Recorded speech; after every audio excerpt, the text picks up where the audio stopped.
Hai teman, selamat datang di channel Sekate New. Jangan lupa pada teman-teman untuk like, komen, dan subscribe supaya tidak ketinggalan update dari channel ini. Mimin ucapkan terima kasih. Selamat menyaksikan. Bab 1. Tiara nampak terkejut ketika tidak sengaja menemukan sebuah bros dari balik jas kotor suaminya. Bros? Ia mengerutkan keningnya, terkejut sekaligus bingung mendapati benda berkilau dengan inisial huruf itu. Apa artinya ini? Tiara membulak-balik bros berinisial A itu. Entah kenapa, perasaannya menjadi tidak enak. Jantungnya tiba-tiba berdegup kencang. Ia tahu persis jika bros ini bukan miliknya. Lagi pula bros ini biasa dipakai untuk hiasan hijab. Sedangkan Tiara, dia belum berhijab. Meski sebenarnya beberapa kali Arkan pernah memintanya. Tiara menolak secara halus dengan alasan belum siap dan tidak mau melakukannya jika karena terpaksa. Bagi Tiara, berubah itu butuh proses. Menurutnya sesuatu yang dipaksakan itu tidak akan berjalan baik. Tiara terus mengamati bros berbentuk huruf A itu. Penasaran, ia mulai merogoh saku yang lainnya. Kosong. Tidak ia temukan barang apa-apa lagi di jas hitam suaminya itu. Matanya beralih pada celana bahan yang sudah dimasukkan ke dalam keranjang cucian. Dirogohnya setiap saku di celana tersebut, sampai akhirnya ia menemukan sesuatu yang membuat perasaannya semakin berkecamuk. Muslimah store, gamis dan hijab. Ini tangannya bergetar ketika melihat struk belanjaan dari toko pakaian muslim ternama itu. Total keseluruhan kurang lebih 1 juta rupiah untuk sebuah gamis, hijab, serta handsock. Matanya tiba-tiba memanas. Hanya sebuah struk belanja seperti ini, namun berhasil memporak-porandakan hatinya. Apa Mas Arkan punya simpanan? Mengapa ada struk belanjaan pakaian wanita? Mama. Ketukan pintu dan panggilan dari suara imut sang putri tercinta membuyarkannya. Tiara segera memasukkan bros beserta struk belanjaan itu ke dalam tas miliknya. Bergegas ia membuka pintu kamarnya lalu tersenyum menyambut Cantika, buah hatinya yang berumur 5 tahun itu. Sayang, udah siap? Tanya Tiara mencoba untuk menormalkan ekspresinya. Ia tidak mau terlihat kacau atau sedih di depan anaknya. Iya, Mama kok belum ganti baju sih?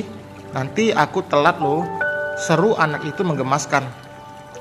Iya, maaf ya, Mama baru selesai mandi. Kamu tunggu di mobil ya, Mbak. Sama Mbak Sri, sebentar lagi Mama turun. Cantika mengangguk. Ia yang tahun ini baru masuk taman kanak-kanak itu nampak riang dan bersemangat. Apalagi semalam papanya sudah berjanji jika siang nanti akan menjemputnya. Anak manja itu memang sangat dekat dengan ayahnya. Cantika bahkan ingin jika sekolah diantar ayahnya terus. Tapi Arkan terlalu sibuk. Pria itu selalu berangkat pagi-pagi sekali. Bahkan terkadang habis subuh atau sebelum subuh. Alasannya sih ikut pengajian habis subuh di masjid dekat kantor. Mama, nanti telepon papa ya. Semalam papa janji mau jemput aku sekolah. Iya sayang, nanti mama ingatkan papa, ucap Tiara sambil fokus menyetir.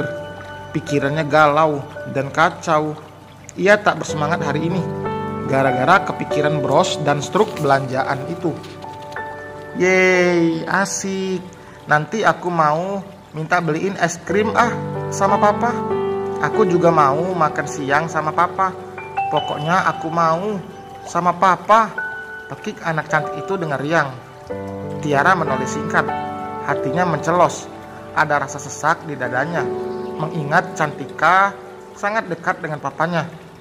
Bagaimana jika benar Mas Arkan berselingkuh? Apa aku sanggup? Lalu bagaimana dengan Cantika? Tiara menggelengkan kepalanya, mencoba menghalau pikiran negatifnya. Ia tidak boleh menuduh sembarangan. Dirinya tahu betul bagaimana sikap suaminya itu. 7 tahun berumah tangga dan Arkan selalu menjaga pandangannya. Pria itu begitu setia dan penuh perhatian. Prioritas utamanya adalah anak dan istri. Tidak mungkin jika Arkan mendua. Dadah sayang, see you. Tiara melambaikan tangan pada putri kecilnya itu. Cantika memang sangat mirip dengan Arkan.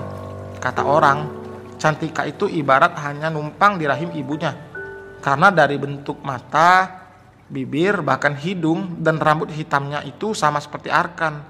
Berbeda dengan Tiara yang sejak kecil memiliki rambut bergelombang kecoklatan tanpa dicat. Kulit Tiara pun bak porselen. Sementara Cantika dan Arkan memiliki kulit kuning langsat. Tiara meraih benda pipi di dalam tas miliknya. Ia segera menghubungi sahabatnya yang tak lain adalah pemilik perusahaan tempatnya bekerja. Sahabatnya itu juga menjabat sebagai CEO, sementara Tiara menjabat sebagai manajer keuangan di perusahaan itu. Halo Jun, sorry aku izin gak masuk ya hari ini. Kenapa? Kamu sakit? Tanya Juna Alister, sahabat Tiara. Juna dan Tiara sekolah di SMA yang sama dan juga kuliah di universitas yang sama. Mereka kuliah di Oxford University. Jika Juna bisa kuliah di sana karena uangnya banyak, berbeda dengan Tiara yang lewat jalur beasiswa karena prestasi. Ya hanya sedikit pusing saja. Sorry ya.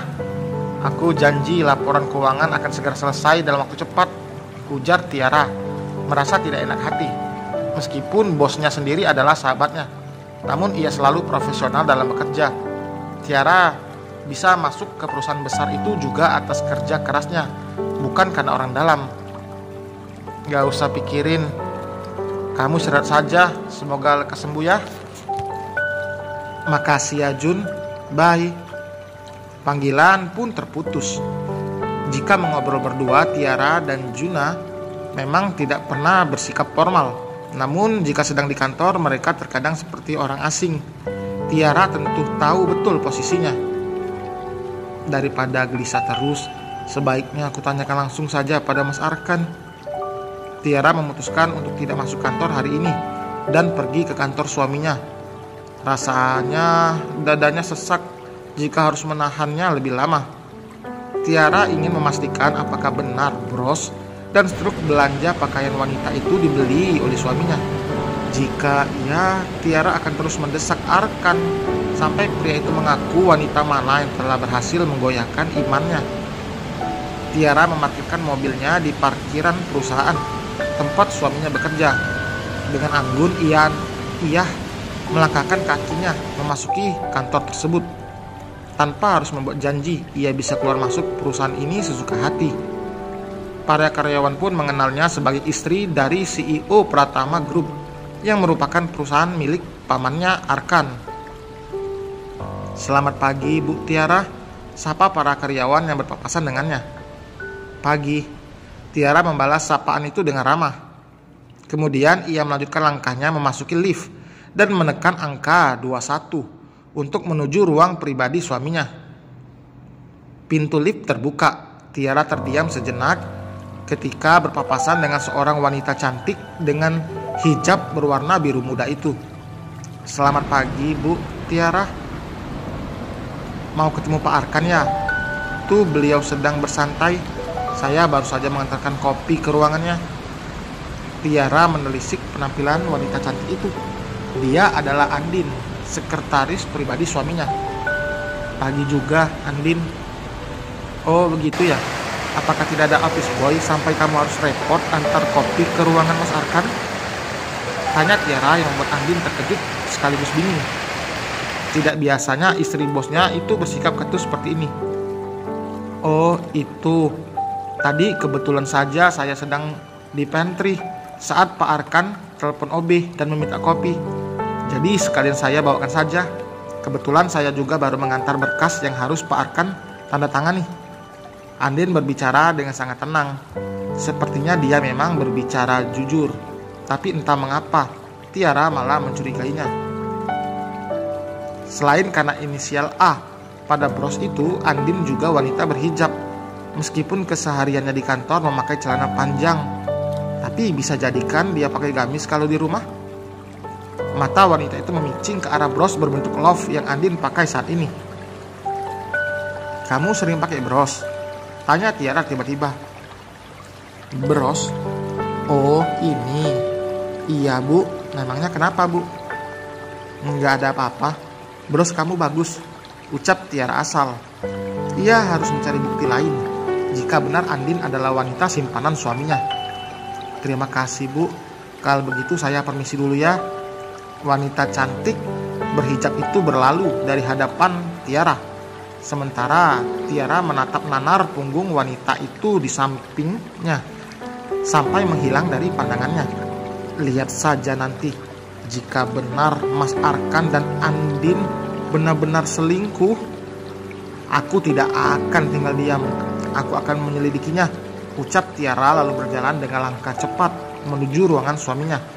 Ia yakin bisa menemukan sesuatu di sana.